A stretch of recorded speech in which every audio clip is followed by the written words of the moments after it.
Dice Jesús, amad a vuestros enemigos. Cuando uno escucha eso, quizá lo primero que le viene a la cabeza es imposible. Pero quiero compartir hoy con vosotros algunos ejemplos que nos muestran que lo que es imposible para nosotros se hace posible con la gracia de Dios.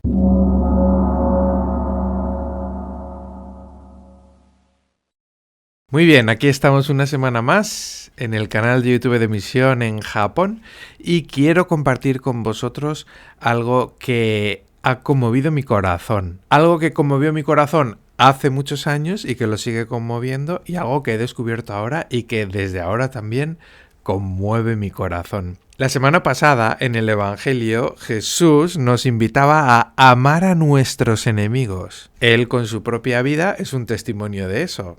El amor hasta el extremo, hasta entregar la vida en la cruz, por nosotros, por amor a nosotros. Y para explicar esto, pues quise poner algunos ejemplos, porque los ejemplos nos pueden ayudar a entender mejor este mandamiento que Dios nos regala, que efectivamente nos puede parecer imposible y de hecho puede que así lo sea. Puede que sea imposible para nosotros, pero precisamente lo que es imposible para nosotros, con la gracia de Dios, se hace posible, ¿no? Y quiero compartir con vosotros algunos ejemplos de esto. El primero de los ejemplos es algo que me ha acompañado desde hace ya muchos años y que cuando lo escuché por primera vez conmovió mi corazón y que muchas veces lo he utilizado como ejemplo dentro de mis homilías. Se trata del testimonio de un obispo que cuando era sacerdote en el norte de España le invitaron a confesar a una comunidad cristiana que había en otra parroquia que no era la suya, y fue a esta parroquia y quedó conmovido por lo que vio. Allí en esa comunidad cristiana estaba una mujer viuda, y era viuda porque a su marido lo había asesinado un grupo terrorista, y lo que realmente conmovió su corazón fue que en esa misma comunidad cristiana estaba el asesino de su marido.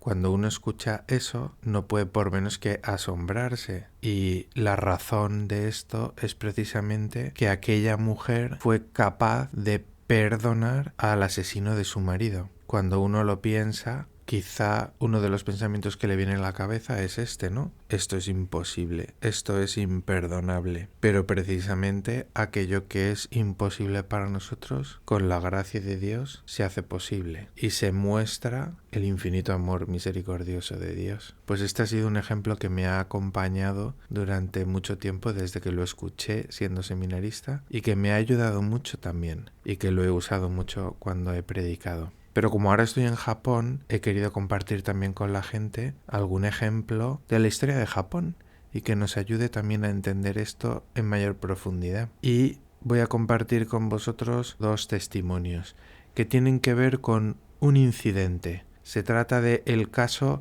226. Es el caso 226 en japonés Ninirakujiken, porque aconteció el 26 de febrero del año 1936, un poco antes de que se iniciase la guerra civil en España. Pues en Japón hubo un intento de golpe de Estado fallido que pretendió cambiar el gobierno de Japón, y se llevó a cabo por unos 1.500 soldados que, entre otras cosas, asesinaron a varios altos cargos, y entre esas personas asesinadas estaba Takahashi Korekiyo. Takahashi Korekiyo en aquel momento era el ministro de Finanzas y fue asesinado en su casa. Y su hija, que presenció el asesinato de su padre, más tarde, ya siendo mayor, perdonó a los asesinos de su padre. Esta era una familia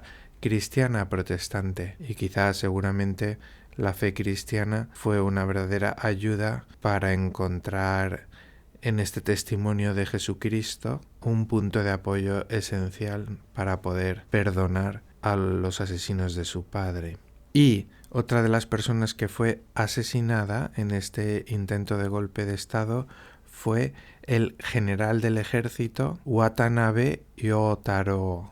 Watanabe Yotaro era el general de educación militar, ocupaba un cargo militar clave en aquel momento y por eso es por lo que fue asesinado.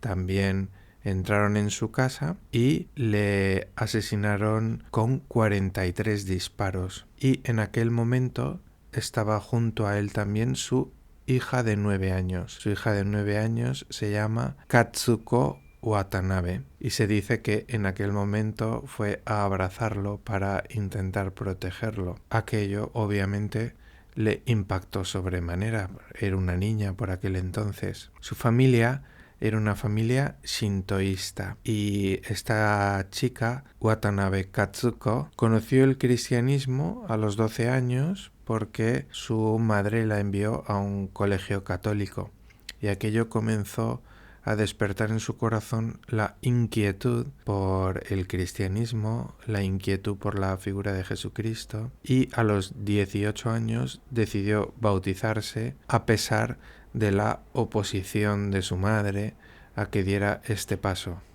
Sin embargo, fue bautizada y ingresó en la orden religiosa de las Hermanas de Notre Dame de Namur en Hiroshima. Y poco a poco, entrando en el mundo de la fe, conociendo a Jesucristo, ella cuenta cómo aquello fue ayudándole a perdonar a los asesinos de su padre. Finalmente, esta hermana se hizo famosa porque, aparte de dedicarse a la educación, escribió varios libros y algunos de ellos fueron bestsellers en Japón, vendió millones de libros. Así que, pues estos testimonios he querido compartir con vosotros como testimonios de ese amor hasta el extremo que hace posible que algo que es imposible para nosotros, con la gracia de Dios se haga posible, ¿no? Y aquí lo vemos en el ejemplo de este perdón que hemos visto tanto en este ejemplo de España que os he puesto como en estos dos ejemplos de Japón que os he dicho. Hay más ejemplos en la historia de Japón y muy bonitos, por ejemplo, el testimonio de Takashi Nagai que compartí con vosotros brevemente a raíz de mi viaje a Kyushu y a Nagasaki y que más adelante, cuando tenga tiempo para meditar más a fondo sus escritos y su pensamiento, pues quisiera también compartir más en profundidad con vosotros. Pero espero que estos testimonios, igual que me han ayudado a mí también en ese amor hacia las personas que a lo mejor más nos cuestan, que me ayuda a mí también en ese perdón hacia los demás, pues espero que también haya podido ayudaros a vosotros. Un fuerte abrazo, misioneros.